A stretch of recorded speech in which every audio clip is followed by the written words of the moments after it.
Professor Anele Mngadi owayeshadele kwaHammond, the doctor herself. Ngifuna ukuthi mina kuwe sisi, as I've said before, we are with you. Kodwa lalela ke. Uma ngabe sithi hlangana Zulu, sibheka lento sisi. Into yokuqala sibheka ubuhlakani bakho, sibheka isibindi onaso. SiwuZulu usikhumbuza uMkabayi kaJama, elinye lamaqhawekazi akwaZulu, athatha istand ama wathi not in my name, umuntu wesifazane, wathi I will fight for ubukhosi bomuntu omnyama ukuvikela isithunzi sesizwe sikaZulu. Indaba yakho sisi is not about uZulu, but it's more about umuntu omnyama, a South African indigenous people. Now mangibuka ubuhlakani bakho sisi nesibindi sakho, ngithi mina beyingenzeke yini plan yokuthi ucorroborate nenkosi uRoyal Chancellor wesizwe sakwaZulu, inkosi uMelusi Zondi, nisebenze ngokubambisana, nisebenzele umbuso kaZulu ngaphansi kwesilo ungangezwe lakhe. Ngoba kwaZulu sine challenge esinayo njengamanje, abantu babhidlizelwa izindlu kuthiwa bakhe emhlabeni kahulumeni. Now siyasibuza siyisizwe ukuthi uhulumeni yena wayekade uthathephi lo mhlaba.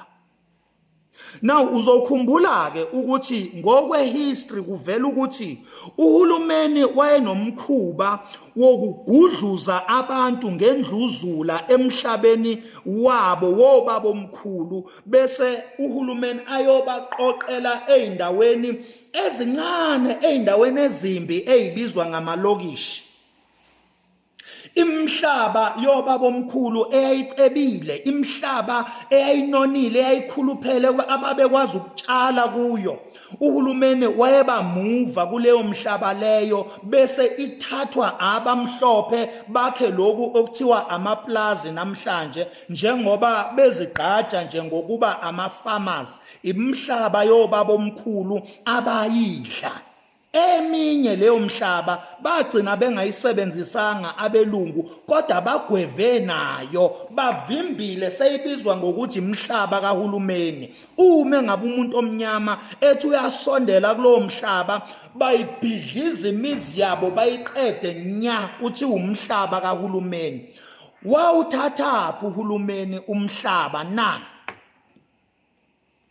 Abantu ke ekumele sibathembe njengesizwe, abantu abanjengawe dadewethu, abantu abanjengenkosi uMelusi Zondi. Ngibuka le kombo le, ngibuka le team, the strongest team esiphila nayo kulesizukulwane esiphila kuso in this our generation. Ngibuka le team le yenkosi uMelusi Zondi and the rest, esebenzela noma esebenza embusweni kangangezwe lakhe isilo His Majesty, isilo ungangezwe lakhe uhlanga lomhlabathi, uMisizulu kaZwelithini okabhejane ephuma esiqiwini. Ngibuka lamandla le wisdom, ngithi mina no siswethu, wena uyadinga uyi-asset esizweni sabantu abamnyama, embusweni wabantu abamnyama, in particular kwaZulu, uyi-asset.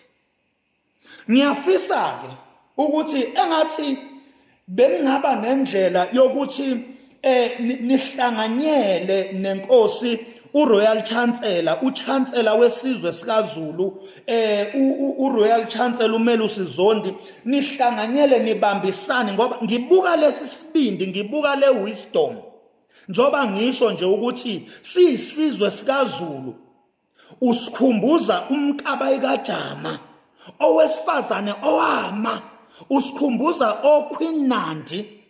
Abesifazane abake bama kwaZulu balwela isithunzi sesizwe. Awusuka madoda. Mamngadi. Lalela ke mamngadi.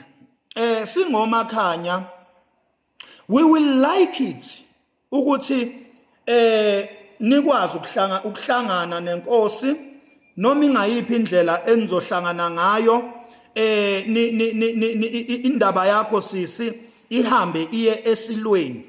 Uyabona, indaba yakho ihambe iye kungangezwe lakhe isilo, His Majesty the King Misizulu kaZwelithini, nihlanganyele embusweni kaZulu nilwele isithunzi sombuso.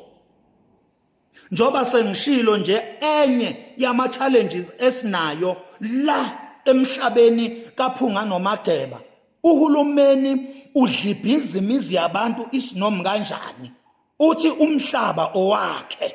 Singomakhanya asazi ukuthi uhulumeni wawuthathaphi umhlaba. Njobe ebhidliza imizi yabantu nje wawuthathaphi uhulumeni umhlaba. Now another biggest challenge esinayo, lo hulumeni obhidlizela ama-South Africans umhlaba, I mean njalo imizi, athi umhlaba wakhe. Sithola ukuthi lo hulumeni ungenisa ama-illegal foreigners kuwo lo mhlaba awubhidlizela kuwo lo mhlaba abhidliza kuwo izindlu zama-South African, ufaka ama-illegal foreigners laphaya eLokhuzeni, e-Eastern Cape.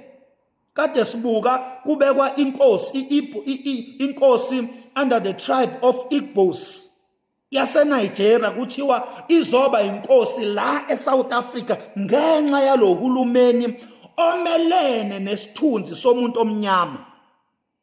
Ngithi ke mina ke sisanele Mngadi, wena kanye namakhosi anje ngoRoyal Chancellor Melusi Zondi enisemandleni futhi enisemagunyeni ukuthi maningahlangana, awusuka madoda, labuya ithemba lesizwe, sabuya isithunzi sikaZulu, labuya ithemba. Sicela ukuthi lo Natal asifusekele nje, asuke uNatal, ngoba khona into efunekayo manje kwaZulu.